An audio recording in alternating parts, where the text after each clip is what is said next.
बिस्मिल्लाहिर्रहमानिर्रहीम। अस्सलाम वालेकुम। आज हम पढ़ेंगे borderline personality disorder. Borderline personality disorder क्या होता है? Borderline personality disorder is a mental health that severely impact a person's ability to manage their emotions. The loss of emotion control can increasing impulsivity affect how a person feel about themselves and negatively impact to their relationship with others. ठीक है, उन्होंने क्या कहा? उन्होंने कहा border line personality के जो लोग हैं, ये मेंटल इलनेस बहुत स्वेरिटी पर होती है। एक इंसान जो है अपने इमोशंस को कंट्रोल नहीं कर पाता और उसकी जो इम्पल्सिविटी होती है वो इंक्रीज़ हो जाती है। फिर उन्होंने कहा इसमें ये नहीं पता चलता इंसान को कि वो किस तरह से दूसरों को शो करवा रहा है कि वो क्या है और उस वक्त किस तरह से उसकी नेगेटिविटी इम्पैक्ट हो रही है उसके रिलेशनशिप में या दूसरों के साथ। फिर उसके बाद उन्होंने कहा है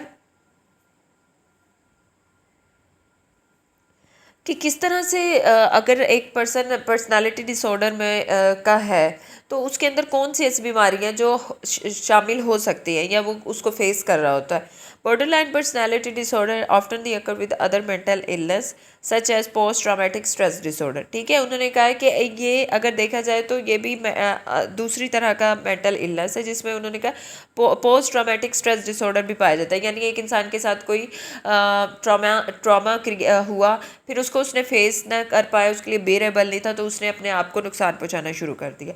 अब उन्होंने कहा इसमें और भी बहुत सारी टाइप्स पाई जाती हैं। यानी for example a person with borderline personality disorder में also be more likely to experience symptoms major depression, post traumatic stress disorder, bipolar anxiety disorder, substance use और ईटिंग डिसऑर्डर। यानी उन्होंने कहा है कि अगर एक इंसान जो बॉर्डर लाइन पर्सनैलिटी का है तो वो दूसरे और भी सिम्टम्स को फेस कर रहा होता है, जो एक्सपीरियंस उसकी लाइफ में होता है कि वो इस सिम्टम्स को फेस कर रहा है, जिसमें डिप्रेशन भी आ सकता है, बाइपोलर भी आ सकता है, एंजाइटी भी आ सकती है। तो ये सारी चीज़ें शामिल होती हैं। अगर हम एक बॉर्डर लाइन पर्सनैलिटी को एक वर्ड में अगर कहें तो एक बॉर्डर लाइन पर्सनैलिटी वाले जो लोग होते हैं ना, उन्होंने अपने आप को वो नहीं देखते, उनके जो इमोशंस होते हैं उन पे ना बिल्कुल कंट्रोल नहीं होता। वो खुद को अगर उनके लिए कोई चीज़ बियरेबल नहीं होती तो वो या उनको अगर कोई नो भी कह दे तो वो अपने आप को नुकसान पहुंचाना शुरू कर देते हैं। यानी उनके अंदर की जो इम्पल्सिविटी होती है ना वो इंक्रीज़ हो जाती है, जिसमें उनके लिए बर्दाश्त ही नहीं होता कि वो अपने इमोशंस को कंट्रोल कर सकें।